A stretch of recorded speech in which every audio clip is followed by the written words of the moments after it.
மக்கள் வணக்கம். உலக தமிழ் அறிவாளிகளே, சித்தர்களின் அருளால் நலமுடன் பல்லாண்டு வாழ்வோம்.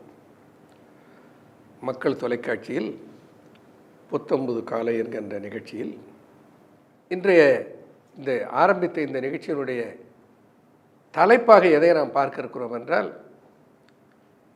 நோயின்றி 120 வயது சித்தர்கள் ரகசியம் என்கின்ற தலைப்பை ஒட்டி இவைகளை எல்லாம் பார்க்க இருக்கிறோம்.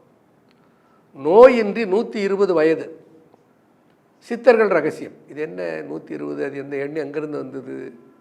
120 என்ற எண்ணுக்கு இங்கே எப்படி இடம் கிடைச்சது என்று ஒரு கேள்வி எழக்கூடும். இந்த கிரகங்களுடைய வழங்கப்படுகிற ஆயுள் நமக்கு எவ்வளோன்னா 120 வயது என்று சித்தர்கள் அந்த காலத்திலே கணித்திருக்கிறார்கள். இதில் அப்போ எல்லாரும் 120 வயசு இருக்கணுமே?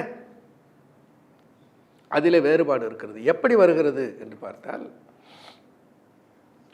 கர்ப்ப காலத்தில் தாயினுடைய கர்ப்பத்திலே இருந்து அந்த நட்சத்திரம் எந்த நட்சத்திரத்திலே அவன் பிறக்கிறானோ அப்பொழுது எவ்வளவு நட்சத்திரம் கர்ப்ப காலத்தில் கழிந்திருக்கிறதோ அதற்கேற்ப அந்த கிரகத்தினுடைய ஆயுள் காலம் கழிந்து போய்விடாது. கர்ப்பத்தில் செல் நீக்கி இருப்பு என்று கணக்கிடுவார். அது சோதிட வல்லுநர்களுக்கு தெரியும். நீங்கள் அதை ரொம்ப ஆழமாக போக வேணாம், புரிந்து கொண்டால் போதும். கர்ப்ப காலத்தில் அந்த நட்சத்திரத்தில் எவ்வளவு நட்சத்திர காலம் கழிந்து போய்விட்டதோ அது போக மீதி இருக்கிற ஆயுளைத்தான் ஆயுள்லே எண்ணுவார்கள்.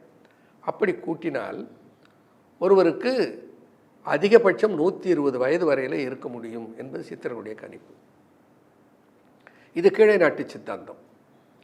மேலை நாட்டு சித்தாந்தத்தில் என்ன சொல்லியிருக்கிறார்கள்? இந்த 120க்கு அதுக்கு ஏதாவது தொடர்பு இருக்கிறதா என்று பார்த்தால், பைபிள்லே ஒரு ரெஃபரன்ஸை நான் பார்த்தேன். எனக்கு மிக வியப்பாக இருந்தது.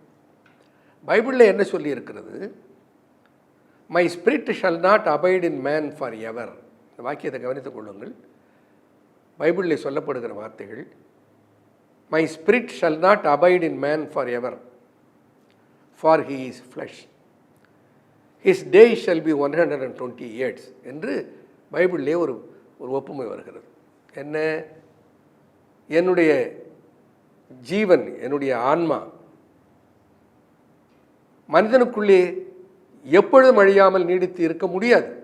My spirit shall not abide in man for ever, எல்லா காலத்திலும் அழியாமல் என்னுடைய ஆன்மா மனிதனுக்குள் அழியாமல் இருக்க முடியாது. ஏனென்றால் ஃபார் ஹீ இஸ் ஃப்ளஷ், ஏனென்றால் அவன் தசைகளால் ஆக்கப்பட்டவன். His day shall be 120 years, அவனுடைய ஆயுள் எவ்வளவு என்றால் 120 ஆண்டுகள் என்று பைபிளில் ரெஃபரன்ஸ் வருகிறது.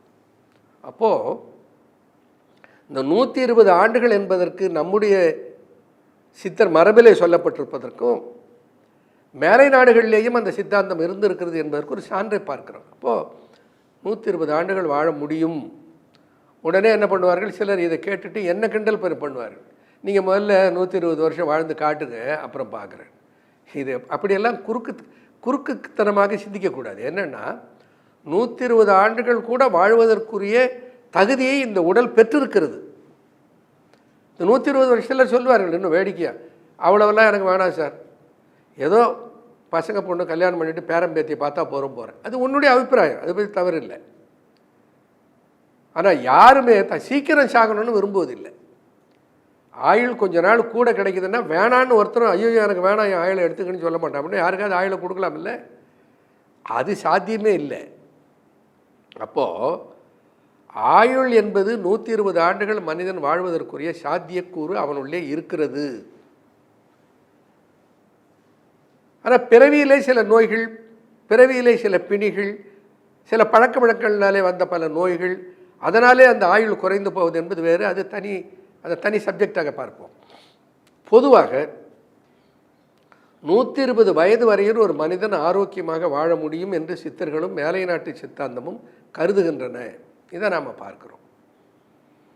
அப்போ 120 ஆண்டுகள் வாழ்வதற்கு எப்படி வாழணும்? நோயின்றி வாழ்வதற்கு ஏன் நாமெல்லாம் முயற்சி பண்ணக்கூடாது? நாம் எல்லோரும் சேர்ந்து ஏன் முயற்சி செய்யக்கூடாதுன்னு சொல்கிறேன்.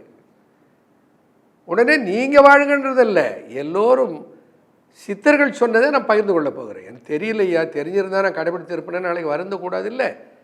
அதனால் சித்தர்கள் சொல்லி இருக்கிற கருத்துக்களை உங்களோடு நான் பகிர்ந்து கொள்ள இருக்கிறேன். இது என்னுடைய கருத்தல்ல, இது சித்தர்களுடைய கருத்து. அப்படி நீண்ட ஆயுளோடு 120 கூட வேணாம், நீண்ட ஆயுள்னு வச்சுக்கோங்க, நீண்ட ஆயுளோடு ஆரோக்கியத்தோடு வாழ்வதற்கு என்ன செய்ய வேண்டும் என்று சித்தர்கள் என்ன சொல்லியிருக்கிறார்கள் என்பதை பார்ப்போம். நன்றி, வணக்கம்.